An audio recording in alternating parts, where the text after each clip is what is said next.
Hey, PreCalc kids, today we're going to look at our second conic section, the ellipse. Notes out, and away we go.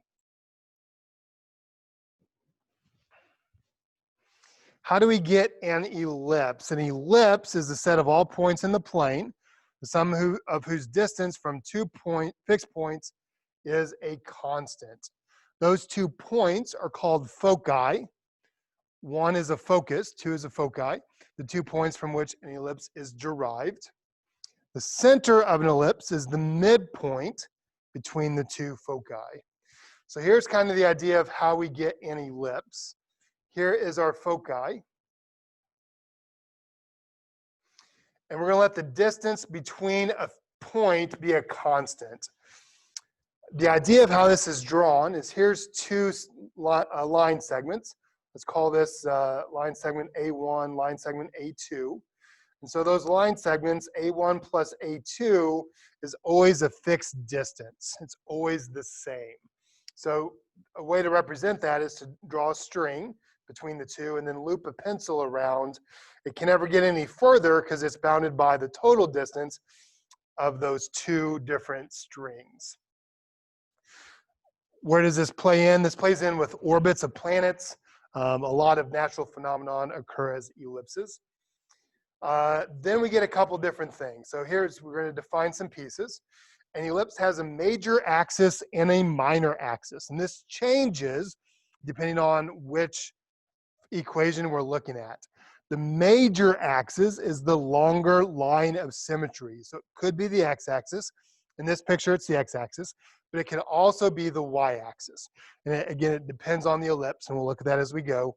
The minor axis is the shorter line of symmetry in an ellipse. And again, it can flip back and forth depending on the equation, and we'll look at that as we go. So in our graph, we see a couple things. We get 2 major axis vertices. We get 2 minor axis vertices. And then here's our major axis is the x-axis. Our minor axis is the y-axis. And there's our graph. The vertices of an ellipse are the endpoints of the major axis. The co-vertices are what we're going to call the vertices of the endpoint. So we have a different way to talk about those. We're going to define the semi-minor axis as the distance between the center of an ellipse and a minor axis vertex. And the semi-major axis, the distance between the center of an ellipse and a major axis vertex. So let's dive in. I'll go ahead and let you read the problem, and then we'll talk about it.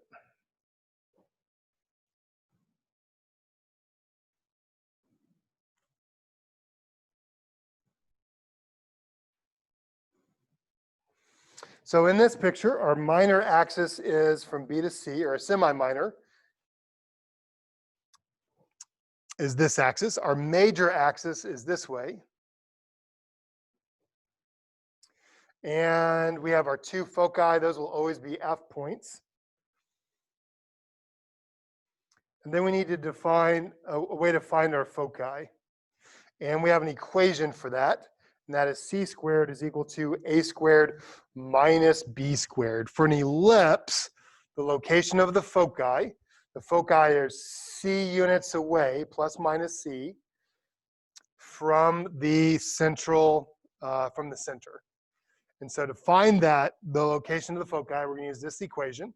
C squared equals a squared minus b squared. And we need to get our numbers. And those numbers pretty much come from the problem.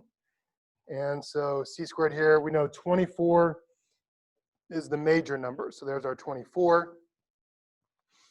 And then our other one is 12. So we have 24 is the major number. We know that because it's the bigger number.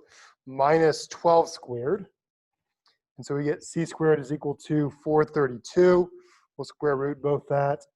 So c then is 41.57. Really, there's a negative as well. That's inside the body part. We want the original to be outside, 41.57. And I did that all wrong because I can't read my notes. That was 20.78 centimeters. But that's just outside the body. We want the total distance from the focus to the kidney stone. So we need 2 of those. So we need to double that. That gets us our 41.57 centimeters. All right, next. We're looking at an ellipse in Washington, D.C. An ellipse in Washington, D.C. is an elliptical grassy area between the White House and the Washington Monument. Its major axis is approximately 500 yards, and its minor axis is approximately 425 yards.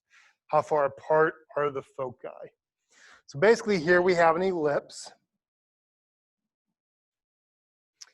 We know the major axis is approximately 500 yards. So here I've drawn it, so X is our major, Y is the minor. The whole thing is 500. We don't want the whole thing, we want the semi-major axis. So we'll split that in half and call it 250. We'll do the same thing for the minor axis. The minor axis is going this direction. The whole thing is 425. We don't want the whole thing, we want half of that. So we'll call that 12.5. Then we have our formula to find the foci. So the foci, there's one here, there's one here. And we're going to call that at C and negative C. C squared is equal to A squared minus B squared, where A has to be the major axis. Otherwise, we get a negative. We can't get a negative. So C squared is equal to 250 squared minus 212.5 squared. Put that on our calculator and we get 131.7 yards. We want the distance between the foci, and so we need 2 of those because this is just 1 C, so we need to double it, and that gets us our 263.4 yards. All right, so let's take what we've learned, and we want to derive the formula for the equation of ellipse where the center is its origin. And we're not going to do that. I'm just going to give it to you. It's x squared over a squared plus y squared over b squared is equal 1.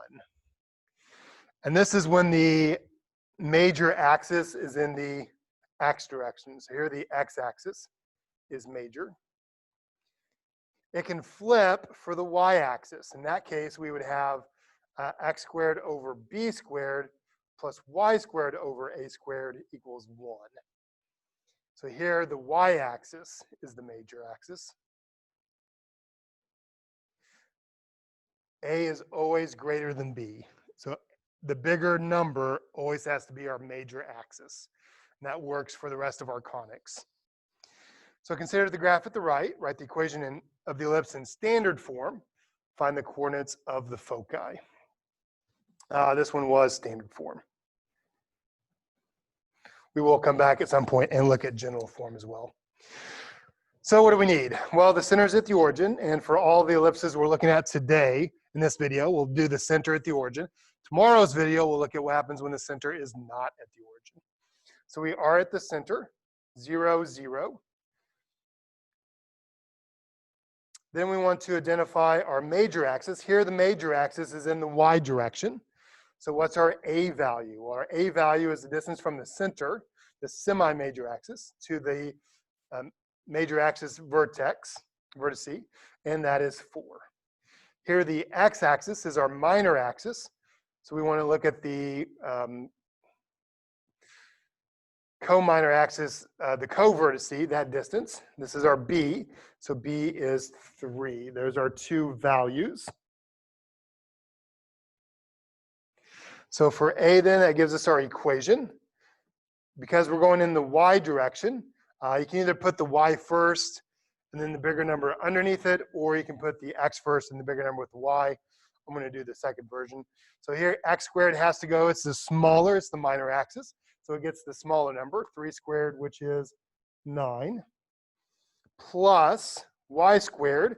It's the major axis. The y direction is the major axis. It gets the bigger number, which is 16, and that has to always equal 1. We'll see why it has to always equal 1 at a later time. Part B then, find the coordinates of the foci. Again, we're going to use our formula. C squared equals A squared minus B squared. So C squared is equal to, here's our squareds, 16 minus 9, which is 7. And then we want to square that. So C is plus minus square root of 7. But we want the coordinates of the foci. Here we're going in the y direction. So the C has to be the y numbers.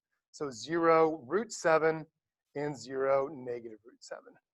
So there's the two coordinates of our foci. And if you want to do plus minus, that's fine. But remember, it's also a plus minus. For the equation, y squared over 9 plus x squared over 25 equals 1, find the coordinates of the center, the foci, and vertices of the ellipse, then graph the equation. Well, for the center, again, all of our ellipses for this lesson have the center at the origin. So the center is 0, 0. We know that because there's no h and k numbers. Then we're going to look at what is a and what is b. So we have y squared over 9. 9 is 3 squared plus x squared over 25. 25 is 5 squared, and that equals 1. And so then what does a and b have to be? A has to be 5. It's the bigger number. And so it's going in the x direction. So the x is our major axis. B is the minor axis. So 3 is our co-vertice.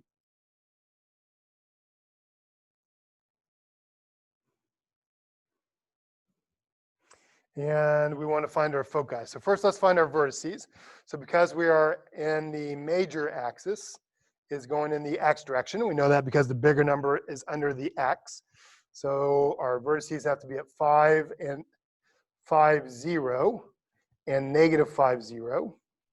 Our co-vertices for the minor axis then are at plus minus 3. And really we get that because when we square root the a and the b, we get a plus minus 5 and a plus minus 3. So we are at 0, negative 3, and 0, positive 3. So there's our vertices. So we found the center, we found the vertices. We can, if we want to, go ahead and graph that. It's an elongated circle, kind of like a football. And we want to find the foci. To find our foci, we're using our equation, c squared is equal to a squared minus b squared. Well, we know those numbers. That's 25 minus 9, which is 16. That's square roots, so c has to be plus minus 4 in the major axis direction. Here our major axis is in the x direction. So our foci are at 4, 0, and 0, negative 4. If we'd been in the y direction, negative 4, 0. If we'd been in the y direction, we'd have 0, 4, and 0, negative 4. So again, the foci are always along the major axis. All right, and that's a short one. So homework is actually going to be a worksheet that you need to pick up for me in class. Part 1, the ellipse worksheet. Have a good day, Maroons. See you in class.